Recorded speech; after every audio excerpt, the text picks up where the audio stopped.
right, welcome back to my channel. So today's video topic is tired of being tired. I have my notes down below that I'm going to be going over, so let's just hop right into it. If you're tired of being tired, then this video is for you, and this is something that I think will be helpful, and these are some tips and things that have been helping me. So tip number one is to switch up your routine, okay? Because you're having too much monotony, everything is too robotic. And when you do different things, you get new results. So if you're just waking up every single day and laying there scrolling on your phone, you get up, you don't really put yourself together. You get up, you scraping through the cabinets to see what there is to eat. You know what I mean? You're not putting yourself together. You wasted a whole bunch of time on social media. Then that probably explains why you're getting some of the results that you're getting.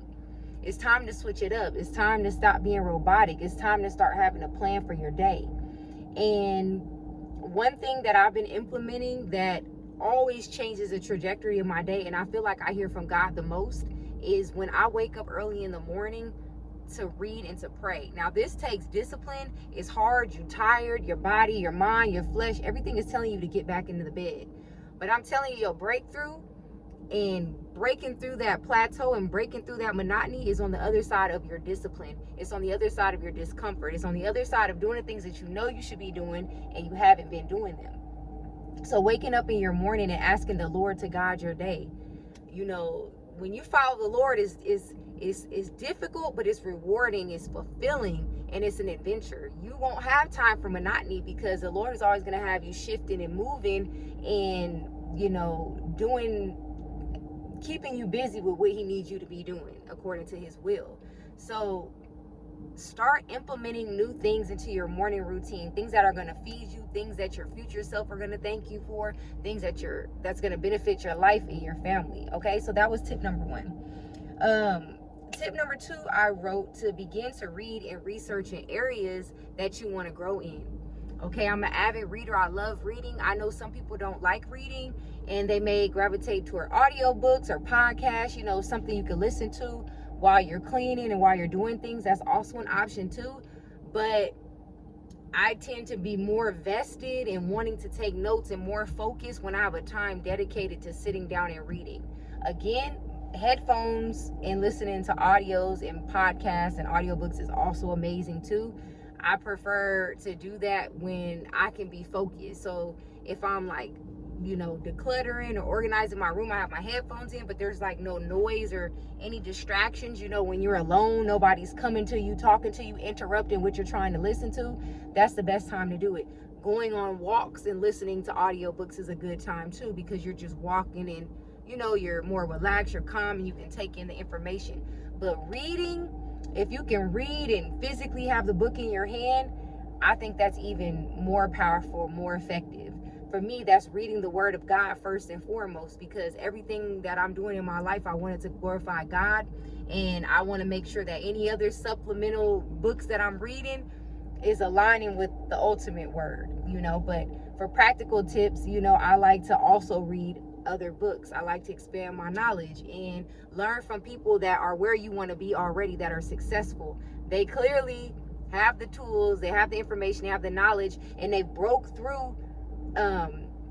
They've reached a level that a lot of people want to reach, but we don't have the discipline or we're too fearful to get there. So I like to hear from people that where I want to be, because they've beat the odds. They know something that I don't know. We have to humble ourselves, and we have to be willing to take in information and not just feel like we know it all. So start researching the areas that you want to grow in. If you're a woman watching this channel, you want to grow in your femininity, start reading books and watching videos and gleaning wisdom from people that are feminine and, where you want to be. If you're a man watching the video, same thing for you. If you want to learn about masculinity or being a provider or, leadership or growing in your purpose, watch videos and glean from healthy men that can show you and guide you on how to do that. So that's my tip for men and for women too. Go and get the information. Don't just, it's one thing to have faith, but the Lord is waiting on you to do your work. Go do the work. Go get the information. Go research. Go take notes and actually apply what you're reading. Don't just take in all this information all day and then forget about it, and then you're back scrolling or sitting around or not want to do anything. Take that information. This is valuable. This is your time, your money, your focus. Things cost money. Books cost money. Don't let your money go to waste, and pick some practical steps or anything that jumps out of the pages at you. Jot it down and say, okay, how can I implement this into my life? And start applying it. Start small. So the next tip, if you're tired of being tired, is to make a plan for your money. So many times we stress ourselves out. We take on additional work hours. We're racking our brain. Okay, how can I make extra money when we waste the money that we currently have? The Lord is not going to give you more, and you're not being a good steward of over what you already have. Start working with what you have.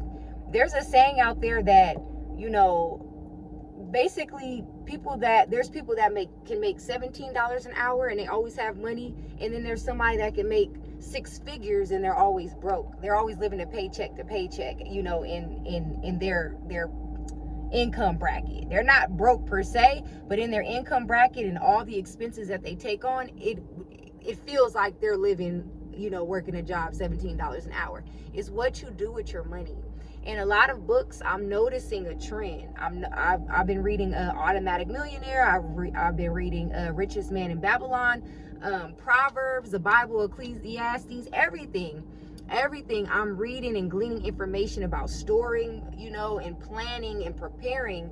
And the number one thing is paying yourself first is a, thing I'm seeing across the board. Paying yourself 10% first.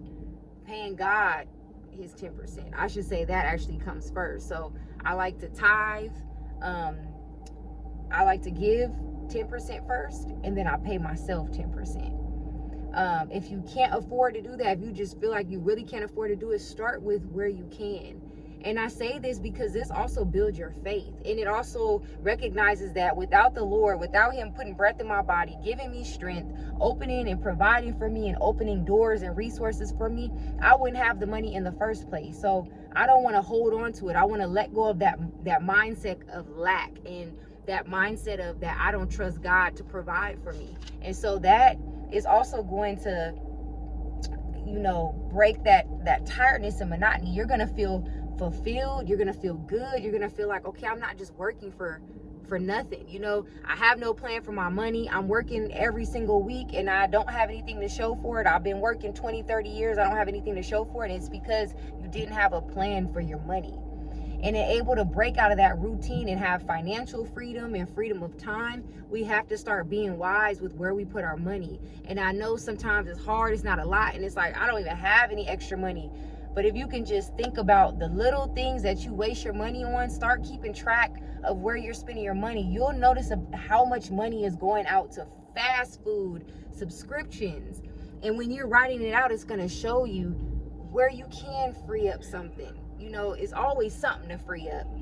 And I'm sorry, you guys, I'm distracted. Somebody is driving insane in the parking lot. But it's going to show you what you can free up. And for me, it was subscriptions. It was things that I was subscribed to that I totally forgot.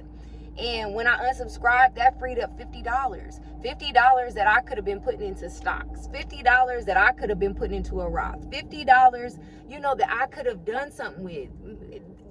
Get some business cards, anything, everything counts. So make a plan for your money, make a budget, write down what you're getting, write down all your bills on a calendar, automate those bills if you can, so everything is out of your hand and everything is getting paid, and you'll start to be able to see each month, okay, what do I have to spare? And if you already down to the bone, if you're already a planner and a budgeter and you see, okay, I'm still not making enough. Now okay, I have to pivot. I have to make a plan. Do I need to pick up a part-time job? Do I need to start, selling something I'm good at? If you're a good cook, do I need to start selling some cookies and cupcakes on the side? Come up with a plan for your money. So the next tip is to pay attention to what you eat and how you feel when you eat it. A lot of me feeling robotic and tired had to do with some of my eating habits. I just started getting back into the routine of cooking home cooked meals more frequently and adding greens. I wasn't a big fan of greens, or I'd always eat like the same kind of vegetable, and I started switching it up. And I've been doing that by writing out a meal plan. Write a meal plan for your week so you can see what you're eating, so you can have a plan. This is going to help you in the area of your finances, and this is going to help you with your health. It's going to help you with your nervous system and things that's going on in our bodies. We need it. We're lacking energy. We're feeling sluggish. I've been struggling too. Sometimes I'll get 8 hours of rest and I wake up still tired. And that's going to lead me to my next tip. And this kind of goes hand in hand with eating right. Along with eating right, I know it's very important that we stay off these phones for the amount of time that we're on these phones a ridiculous amount of time. Not to say you shouldn't enjoy yourself and you shouldn't have a rest period in a day where you can just relax and scroll and, be entertained, but set yourself a time limit. Because you can be on there 30 minutes and next thing you know, 2.5 hours went by and it doesn't feel like it. So we have to consciously pay attention to these things and just think all those hours that you spend on your phone, if you add them up at the end of the week, you're seeing the amount of time that you're taking away from your goals and your dreams and where you could be in life. If we added up all of our years, and I'm ashamed to do so, not all of our years, but all of the time within 1 year of us being on a phone, and we were to just total it at the end of 365 days, how many hours we've been on our phone, I think a lot of us would be ashamed. And we will see how much time that we're wasting, neglecting our dreams, neglecting where we want to be. We can't complain and say that we tired, but then we giving all of the little energy we have left to our phones, which is draining us even more. And I'm speaking to myself too. I find myself sometimes waking up. I always pray when I wake up, but as soon as I'm done praying, it's like I gotta go right to that phone. And when I do that, versus days when I'll just pray and just jump up and do what I need to do, I have more energy. And it's because we're just looking, our eyes is doing something to our bodies, and it's just wasting time. And next thing I know, I look up and an hour and a half has already passed, and it's like, oh my goodness, I could have done some laundry, I could have got some dishes done. Now I'm feeling overwhelmed with my to-do list because I've wasted this time in this morning when I should have just got up and did what I needed to do. And then once I'm done, the phone should come last. The phone should be a treat and a reward. Okay, and now we're stuck in this cycle because we wasted so much time. We didn't get what we could have gotten done on our list. Now these things roll over to the next day and the next day and the next day, and that's when you start feeling robotic, because you're like, man, I feel like I just did laundry and I'm doing laundry again. The laundry never stops, the dishes never stop.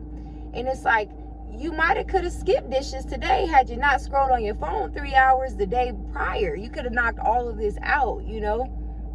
So just being mindful again of what we're eating, what we're putting in our bodies, how certain foods make you feel.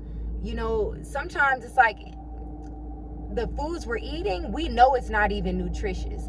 It's crazy. I can go to a fast food restaurant, eat, and I can eat so much and still not feel full, but I can come home and eat a salad with a piece of grilled chicken and I feel so full, and I've only eaten a little bit. And that's telling me that a lot of the fast food that we're eating is not filled with the nutrients that we need. It's filled with junk. There's no reason I should be able to eat 3 cheeseburgers and a large fry and still barely feel satisfied, but come home and eat a salad with some grilled chicken and I'm full. I can barely finish the salad. And it's like, okay, that's not adding up. And that's because the salad has all the nutrients that my body needs, and it's filling me up. It's filling me up. And these things are messing with our mental health, with our emotions, and then we're adding the phone on top of that. The phone, we're looking at the phone, we're comparing our lives, we're taking somebody else's curated reality as our own and comparing it to our real reality, and we're feeling bad, and then we're getting stuck and we're doubting ourselves and we're allowing fear and all these different things. So you got everything working against you. Not to mention, we're not getting enough rest. Either our sleep schedule's not consistent. We kind of just wake up and go to sleep however we feeling that day. Depends on what time at night we're gonna go to sleep. And we got to change these things. We got to have a schedule for those areas, those important areas in our lives, so that we can maneuver and have some freedom in other areas of our lives. So I hope this was eye-opening for you. I hope you will implement some of these tips, because I definitely am, and it is changing me, and it's one of the reasons I'm on here today. I said, you know what, I want to do this video. I have no excuse not to do it, because if I could scroll on my phone, I could get on here and record. Why watch somebody else on YouTube all day when I could be a part of it too? So again, I hope this helps you, and I'll see you guys in my next video. Bye.